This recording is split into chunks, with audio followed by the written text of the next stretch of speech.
नमस्कार विद्यार्थी मित्रांनो, आजच्या व्हिडिओ लेक्चरमध्ये टीईटी टीचर्स एलिजिबिलिटी टेस्ट शिक्षक पात्रता परीक्षा या परीक्षेबद्दल आपण चर्चा करणार आहोत. शिक्षक पात्रता परीक्षा अर्थात दोन स्तरासाठी घेतली जाते. एक म्हणजे प्राथमिक स्तर आणि दुसरा म्हणजे उच्च प्राथमिक स्तर.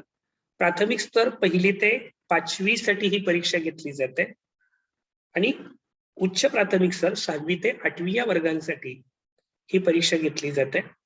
यामध्ये अर्थात जे डीएड बीएड पदवीधारक विद्यार्थी आहेत ते सर्व विद्यार्थी या परीक्षांना बसत असतात.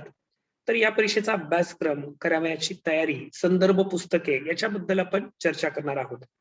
यामध्ये प्राथमिक स्तरासाठी जो पेपर आहे याच्यामध्ये मराठी व्याकरण हा घटक 30 गुणांसाठी आहे. मराठी व्याकरण आणि शब्दसंग्रह, साधारणपणे मराठी व्याकरण शब्दसंग्रह आकलन या घटकावर प्रश्न विचारले जातात. त्याचप्रमाणे इंग्रजी व्याकरण हा घटक 30 गुणांसाठी आहे. मानसशास्त्र हा घटक 30 गुणांसाठी आहे. गणित 30 गुणांसाठी, परिसर अभ्यास 30 गुणांसाठी. अर्थात प्राथमिक स्तरासाठी सर्वांना समान पद्धत असल्यामुळे विषय सर्वांसाठी सारखे आहेत. उच्च प्राथमिक स्तरासाठी म्हणजे 6वी ते 8वी साठी मराठी व्याकरण, इंग्रजी व्याकरण, मानसशास्त्र हे विषय सर्वांसाठी कंपल्सरी आहेत. अर्थात ज्यांची मॅथ्स सायन्स ही मेथड असेल त्यांच्यासाठी गणित विज्ञान 60 गुणांसाठी आणि उरलेल्या विद्यार्थ्यांसाठी म्हणजे थोडक्यात ज्यांची लँग्वेज आणि सोशल स्टडीजची जी मेथड असेल त्या विद्यार्थ्यांसाठी 60 गुण, म्हणजे अर्थात हे ऑब्लिक आहे. जे मॅथ्स सायन्स म्हणजे ज्यांचं थोडक्यात बीएससी बीएड आहे अशा विद्यार्थ्यांसाठी गणित विज्ञान असेल. बीए बीएड ज्या विद्यार्थ्यांचं असेल त्यांना सामाजिक शास्त्र हा विषय 60 गुणांसाठी असेल. अशा पद्धतीने ही संपूर्ण परीक्षा 150 गुणांची होते. ही परीक्षा उत्तीर्ण होण्यासाठी अर्थात या ठिकाणी मेरिट लिस्ट वगैरे असा प्रकार नाहीये, तर या ठिकाणी तुम्हाला राखीव प्रवर्गासाठी 55% गुण मिळवणं गरजेचं असतं आणि खुल्या प्रवर्गासाठी 60% गुण मिळवणं आवश्यक असतं. म्हणजेच 150 55% म्हणजे कमीत कमी 83 गुण तुम्हाला मिळाले पाहिजेत राखीव प्रवर्गासाठी आणि खुल्या प्रवर्गासाठी कमीत कमी 90 गुण मिळणं आवश्यक आहे. त्यावेळेला तुम्ही ही टीईटी परीक्षा पात्र होता. याचा जो अभ्यासक्रम आहे तो आपण मगाशी बघितला की पेपर पहिल्यासाठी म्हणजे प्राथमिक स्तरासाठी जो अभ्यासक्रम आहे त्याच्यामध्ये तुम्हाला पहिला अर्थात या ठिकाणी आपण भाषा 1 भाषा 2 असं म्हटलेलं आहे. तर भाषा 1 आणि भाषा 2 विषय जे घेता येतात त्याच्यामध्ये भाषा 1 मध्ये तुम्हाला तुमची जी मराठी, इंग्रजी, उर्दू जी मातृभाषा असेल ती आणि भाषा 2 मध्ये दुसरी एक भाषा आहे की जी इंग्रजी. समजा तुमचं मातृभाषा इंग्रजी असेल तर त्याबरोबर तुम्हाला मराठी, मराठी असेल तर त्याबरोबर इंग्रजी, उर्दू असेल तर मराठी किंवा इंग्रजी आणि इतर भाषा असतील तर मराठी किंवा इंग्रजी. अशी या भाषा 2 भाषा तुम्हाला या अभ्यासक्रमासाठी किंवा ही परीक्षा देताना निवडाव्या लागतात. यामध्ये प्रत्येक भाषेला 30 गुण आहेत आणि म्हणजेच एकूण दोन्ही भाषांचे मिळून 30 अधिक 30 60 गुण या ठिकाणी भाषा या घटकासाठी आहेत. त्याच्यानंतर बालमानसशास्त्र व अध्यापनशास्त्र हा विषय आहे. बालमानसशास्त्र व अध्यापनशास्त्र या घटकासाठी सुद्धा 30 गुण आहेत. याच्यावर शक्यतो तुमच्या अध्यापन पद्धती, अध्ययन पद्धती, अध्ययन अध्यापन प्रक्रिया, त्याच्यानंतर अर्थातच बालकांच्या विशेष गरजा, बालकांची मानसिकता, त्याच्यानंतर त्यांची गुणवैशिष्ट्य, शालेय अंतरक्रिया इंटरॅक्शन, उत्तम शिक्षकाची गुणवैशिष्ट्य यासारख्या घटकावर आधारित प्रश्न विचारले जातात. अर्थात जे घटक तुम्ही बीएड किंवा डीएड ला शिकलेला आहात त्याच घटकावर हे प्रश्न असतात. फक्त अर्थातच एमसीक्यू स्वरूपाची परीक्षा असल्यामुळे या प्रश्नांचा थोडासा सराव करणं आपल्याला गरजेचं असतं. त्याच्यानंतर गणित हा घटक आहे 1ली ते 5वीच्या सर्वच उमेदवारांसाठी हा घटक अनिवार्य आहे आणि याच्यासाठी देखील 30 गुण आहेत. त्याच्यानंतर परिसर अभ्यास. अर्थात परिसर अभ्यास म्हणजेच तुम्हाला माहिती आहे की नवीन सिलेबस मध्ये इतिहास, भूगोल, नागरिकशास्त्र, सामान्य विज्ञान, पर्यावरण या विषयातील या सर्व विषयांना मिळून परिसर अभ्यास असं म्हटलं जायचं. 1ली ते 5वी पर्यंतची जी पुस्तकं आहेत त्याच्यामध्ये त्याला परिसर अभ्यास म्हणजे अगोदरच्या सिलेबस मध्ये इतिहास, भूगोल हे विषय वेगळे असायचे. इतिहासामध्ये नागरिकशास्त्र समाविष्ट असायचा किंवा भूगोल आहे, सामान्य विज्ञान हा विषय वेगळा असायचा, पर्यावरण हा घटक त्यामध्ये समाविष्ट असायचा. आता मात्र ही पुस्तकं परिसर अभ्यास म्हणून प्रचलित आहेत. तर ह्या परिसर अभ्यासाची जो घटक आहे, अर्थात मराठी असो, तुमचं इंग्रजी असो, गणित असो किंवा परिसर अभ्यास असो, या विषयांची काठिण्य पातळी ही 1ली ते 5वीच्या अभ्यासक्रमातील घटकावर आहे. म्हणजे थोडक्यात आपण असं म्हणू शकतो की अभ्यासक्रम जो आहे हा 1ली ते 5वीच्या अभ्यासक्रमातील घटकावर जरी असला तरी सुद्धा प्रश्नांची काठिण्य पातळी ही माध्यमिक शालांत परीक्षेच्या, म्हणजे थोडक्यात आपल्या 10वीच्या परीक्षेच्या काठिण्य पातळी एवढी असते. म्हणजे अभ्यासक्रम 1ली ते 5वीचा आहे, मग तो विषय कोणताही असो. मराठी, समजा मराठी व्याकरण हा घटक आहे.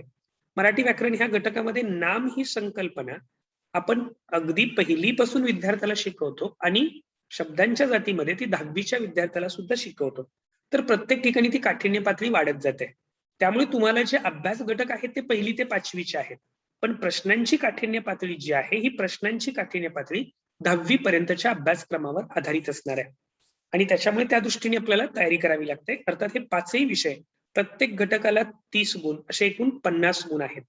यासाठी संदर्भ पुस्तक म्हणून आपण काय वापरू शकतो, तर यामध्ये लक्षात ठेवा की प्रचलित प्राथमिक शिक्षक अभ्यासक्रम व पाठ्यक्रम हे तुम्हाला 1ली ते 5वीच्या पुस्तकांचा अभ्यास करायचा आहेच, पण याच बरोबर तेच घटक ज्या वरच्या इयत्तांमध्ये आहेत त्या घटकांचा अभ्यास सुद्धा तुम्हाला करावा लागेल. कारण काही म्हटलं तरी ही एक स्पर्धा परीक्षेप्रमाणे परीक्षा आहे आणि त्यामुळे तुम्हाला तुमचं निश्चित ध्येय साध्य करण्यासाठी साहजिकच तुम्हाला प्रत्येक घटकाचं अतिशय सविस्तर ज्ञान असणं गरजेचं आहे. म्हणून मगाशी मी म्हटल्याप्रमाणे तुम्ही कोणताही एक घटक जो तुमच्या 1ली ते 5वीच्या अभ्यासक्रमातला आहे त्या घटकाची तयारी करत असताना 10वी पर्यंतची त्याची संदर्भ पुस्तकं वाचणं गरजेचं आहे. त्याच्यानंतर प्रचलित अध्यापन शिक्षण पदविका अभ्यासक्रम आणि पाठ्यक्रम म्हणजे तुमचा डीएड बीएडचा जो सिलेबस आहे, म्हणजे उदाहरणार्थ याच्यामध्ये मानसशास्त्र या घटकाच्या अभ्यासाबद्दल बऱ्याच मुलांना थोड्याशा अडचणी वाटतात.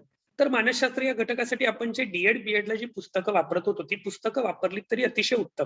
मग ते फडके प्रकाशनचं असेल, सुविचार प्रकाशनचं असेल, जी पुस्तकं तुम्ही डीएड बीएड साठी अर्थात शालेय व्यवस्थापनासाठी वापरत होता किंवा बालमानसशास्त्रासाठी वापरत होता, या विषयांसाठी जी पुस्तकं वापरत होता तीच पुस्तकं तुम्हाला या ठिकाणी संदर्भ पुस्तकं म्हणून वापरायची आहेत. आणि त्याचबरोबर मी सर्वांना सुचवू इच्छितो की यामध्ये 1ली ते 5वीची तयारी करणाऱ्या सर्व उमेदवारांनी अर्थात इंग्रजी, मराठी आणि गणित या घटकासाठी 5वी स्कॉलरशिपच्या पुस्तकांचा अभ्यास केला तर तो नक्कीच तुमच्यासाठी आणखी महत्वाचा ठरणार आहे. त्याच्यानंतर दुसरा स्तर आहे तो उच्च प्राथमिक स्तर 6वी ते 8वी साठी. 6वी ते 8वी साठी जो उच्च प्राथमिक स्तर आहे याच्यासाठी जो पाठ्यक्रम आहे त्याच्यामध्येही मगाशी आपण म्हटल्याप्रमाणे भाषा 1, भाषा 2 30 गुणांसाठी आहे. भाषा 1 मध्ये तुमची मातृभाषा तुम्ही घेऊ शकताय, म्हणजे मराठी, इंग्रजी, उर्दू वगैरे, आणि परत सेकंड लँग्वेज इंग्रजी मराठी, मराठी किंवा इंग्रजी, मराठी किंवा इंग्रजी असं त्याप्रमाणे तुम्हाला घ्यायचे आहे. या घटकासाठी सुद्धा 30 गुण आहेत. या घटकावरील जे प्रश्न आहेत हे व्याकरण आणि शब्दसंग्रह यावर जास्त आधारित असतात. त्याच्यानंतर बालमानसशास्त्र आणि अध्यापनशास्त्र जे आहे, म्हणजे थोडक्यात मग त्यामध्ये शैक्षणिक व्यवस्थापन असेल, अध्यापनशास्त्र असेल, बालमानसशास्त्र असेल, मग त्यामध्ये अर्थातच 6वी ते 8वीच्या गटामध्ये 11 ते 14 वर्ष वयोगटाच्या विद्यार्थ्यांच्या संबंधातल्या अध्यापन पद्धती त्याच्यावर परीक्षेला प्रश्न विचारले जातील. त्यांच्या मानसशास्त्रावर, बालमानसशास्त्रावर प्रश्न विचारले जातील. आपल्या अध्यापन पद्धतीवर वेगवेगळे प्रश्न असतील किंवा मूल्यमापन पद्धतीवर प्रश्न असतील. म्हणजे थोडक्यात आता जो बीएड अभ्यासक्रम आहे त्या बीएड अभ्यासक्रमातील जो काही बीएड अभ्यासक्रमामध्ये हे घटक बालमानसशास्त्र किंवा अध्यापनशास्त्र आपण अभ्यासतोय 11 ते 14 वयोगटासाठी, त्याच्यावर आधारित हे प्रश्न परीक्षेला विचारले जातील. त्याच्यानंतर याच्यामध्ये आपण हे पाहिलं की भाषा आणि मानसशास्त्र किंवा अध्यापनशास्त्र हे जे प्रश्न आहेत हे सर्वांसाठी कंपल्सरी असतील, अनिवार्य असतील. त्याच्यानंतर पुढचा जो गट आहे तो तुम्हाला तुमच्या ग्रॅज्युएशन प्रमाणे, तुमच्या मेथड प्रमाणे निवडायचा आहे. तर तुमची मॅथ सायन्स ही मेथड असेल तर तुम्हाला गणित आणि विज्ञान हा विषय गट निवडायचा आहे. गणित आणि विज्ञान या विषय गटासाठी एकूण 60 गुण आहेत. म्हणजे समजा गणित विज्ञान असेल तर 30 गुण गणितासाठी असतील, 30 गुण विज्ञानासाठी असतील. यामध्ये जो अभ्यासक्रम आहे तो 6वी ते 8वीचा आहे, पण त्याची काठिण्य पातळी ही साधारणपणे 10वी पर्यंतच्या अभ्यासक्रमाची राहणार आहे. ज्यांचा गट सामाजिक शास्त्राचा आहे त्याच्यामध्ये सामाजिक शास्त्रासाठी 60 गुणांचे प्रश्न असतील. मग ते इतिहास, भूगोल, त्याच्यानंतर नागरिक शास्त्र, या घटकावर हे प्रश्न तुम्हाला विचारले जातील, जे सामाजिक शास्त्राचे प्रश्न आहेत ते विचारले जातील. तर अशा पद्धतीने उच्च प्राथमिक स्तरासाठी सुद्धा जो अभ्यास प्रश्नपत्रिका असेल ही 150 गुणांची असणार आहे. यासाठी तुम्ही 6वी ते 8वीची पाठ्यक्रम वापरू शकता. मी तर म्हणेल की 6वी ते 8वी बरोबरच 12वी पर्यंतची त्या विषयाची पुस्तकं तुम्ही अभ्यासणं गरजेचं आहे. कारण या ठिकाणी तुमच्या लक्षात घ्या की याची काठिण्य पातळी जी आहे ही 12वी पर्यंतच्या अभ्यासाची आहे.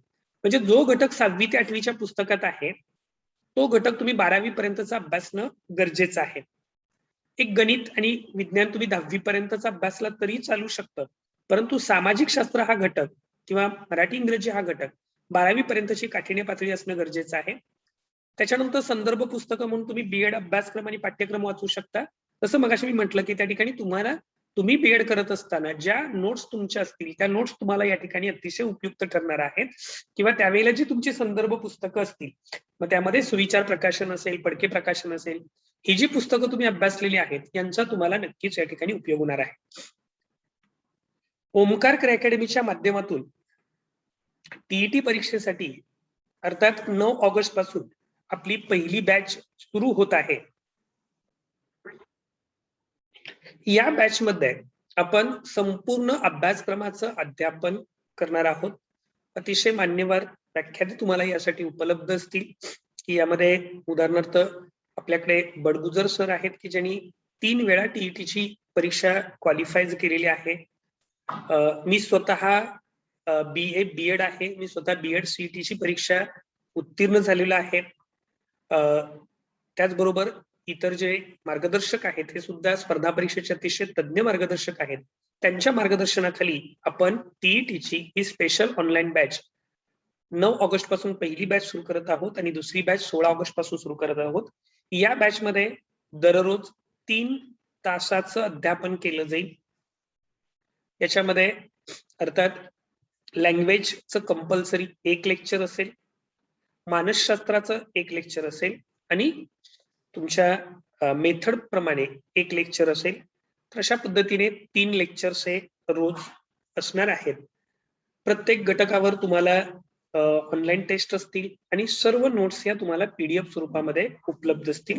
प्रत्येक टॉपिकवर ऑनलाईन टेस्ट घेतली जाईल. अतिशय परिपूर्ण अशी तयारी करून या बॅचच्या माध्यमातून घेतली जाईल. या बॅच साठी जे परीक्षा शुल्क आहे हे केवळ 5,500 रुपये आहे. एक साधारणपणे परीक्षेपर्यंत ही बॅच आपली चालू असेल, तर त्यामुळे जे विद्यार्थी या टीईटी परीक्षेची तयारी करत आहेत त्या सर्वच विद्यार्थ्यांना या बॅचचा नक्की उपयोग होईल आणि तुमचं टीईटी क्वालिफाय होण्याचं स्वप्न निश्चितच ओमकार अकॅडमीच्या बरोबर पूर्ण होईल याची मी तुम्हाला सर्वांना खात्री देतो. धन्यवाद.